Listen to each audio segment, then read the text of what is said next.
The NBA is all about superstars, right? Teams will literally mortgage their entire future just for a shot at landing one, hoping it leads to a championship. But what happens when that huge bet just totally blows up in your face? Well, today, we're diving into two massive franchises at a critical crossroads. Out in Los Angeles, a blockbuster trade has led to some serious disappointment.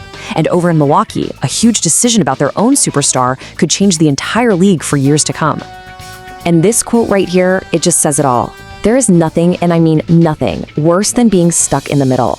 You're not good enough to actually win a title, but you're not bad enough to get a top draft pick and just start over.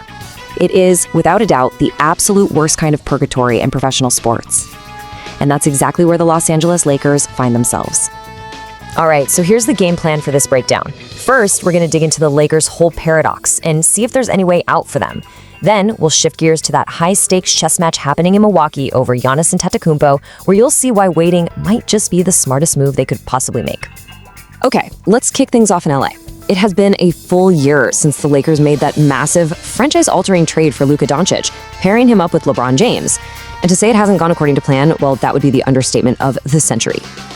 And what's so wild about this team is they have this complete split personality. I mean, look at this. When LeBron and Luka are actually on the court together, they look like the world beaters everyone expected. They're winning 60% of their games. That's a pace for a real contender. But then you zoom out, and the team's overall record is a perfectly, painfully average .500. They are the very definition of just okay. That .500 record, though, that's just a symptom. The real disease, the rot at the core of this team, is on the other end of the floor. Let's just run through these numbers real quick, and man, are they ugly. First up, their overall defensive rating, basically how many points they give up every time the other team has the ball, is 25th in the league. That is just bottom of the barrel bad. Oh, but it gets worse. They're 27th in opponent field goal percentage. It's like they're rolling out a welcome mat for other teams to just score whenever they want. There's just zero resistance. And this one right here, this is the stat that tells the entire story. They are 29th, second to last in the whole NBA at just contesting shots. That means they aren't even putting a hand up half the time. I mean, are they even trying out there? You just have to look at those numbers and ask, how the hell does that happen? With two of the best players on the planet on your roster.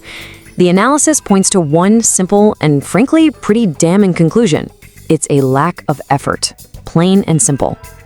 So, yeah, the Lakers are in a deep, deep hole. But is there a way out?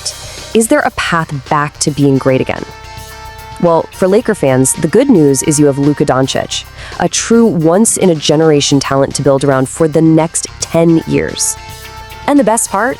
There's already a proven formula for how to win with him.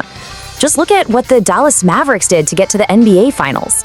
They surrounded Luka with a bunch of long, tough defenders on the outside, and then they paired him with these super athletic big men like Derek Lively and Daniel Gafford who just sprint to the rim. It's not rocket science, but man, does it work. So the whole point is, the Lakers they haven't done any of that.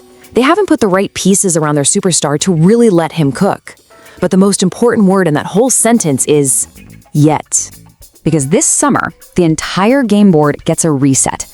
They could have up to $100 million in salary cap space. That is a massive war chest to go out and sign guys. And their trade assets just explode. Right now, they can only trade one future first-round pick. This summer, they can trade 3 of them. This is their shot. This is their chance to finally get it right. But, the Lakers aren't the only team staring down a superstar dilemma with huge consequences. So let's head east to Milwaukee, where the future of 2-time MVP Giannis Antetokounmpo is hanging in the balance, and the clock is absolutely ticking. This is the billion-dollar question that is just burning up the league right now. With that trade deadline staring us right in the face, are the Milwaukee Bucks actually going to pull the trigger on what would be one of the biggest trades in NBA history? And as you can see, it is ridiculously close. A virtual coin flip. The odds are just barely against it happening right now, 51 to 49%. So yeah, a trade by Thursday is probably not going to happen, but the fact that it's this close is creating an insane amount of tension around the league.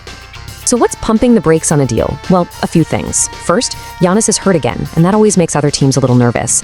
Second, he's not in there kicking and screaming demanding a trade. He's kind of taking a passive role and letting the front office do its thing. And honestly, when you see that the team is a pathetic 3-14 without him, he can afford to just sit back and say, hey, take your time. So, a trade before the deadline? It's a real long shot. But that patience isn't a sign of weakness. It's a calculated strategy. In fact, waiting until the summer might be the absolute smartest thing the Bucks can do. Just look at the difference between trying to trade him now versus this summer. Right now, teams are kind of limited in the draft picks they can even offer. But in the offseason, the floodgates open. A whole new set of picks becomes tradable. Plus, everyone will know the results of the draft lottery, so the value of those picks is crystal clear. It just creates a much bigger, more competitive auction where the Bucks can get the best possible return. You really don't have to be a genius to see the logic here. The most rational, common sense move is to just wait. You get more teams involved, they have more assets to offer you, and you have more information. Waiting gives you more leverage and lets you maximize your return. It's just smart business. And here are two perfect examples. Check out Miami. This summer, they can throw 2 more first-round picks into a deal than they can right now. And then look at the Lakers again. They go from having 1 measly pick to offer now to 3 first-rounders, plus all that cash we talked about. The bidding war just gets way more intense after the season ends. So waiting is the clear, logical path forward. But there is one wild card, one scenario that could change everything. If a team comes to Milwaukee right now with an offer that is so overwhelming, so unbelievably strong, that the Bucks front office just looks at each other and says, whoa, this might not be on the table in June, well, then you have to pick up the phone. And that leaves us with this final question, with legacies on the line for everyone involved. Will the Lakers' all-in gamble on a second superstar finally pay off with their big summer reset? Or will the Bucks' patient, strategic game of chess be rewarded with a championship-caliber return for their franchise player? The entire future of the NBA could be decided by the moves these two teams make.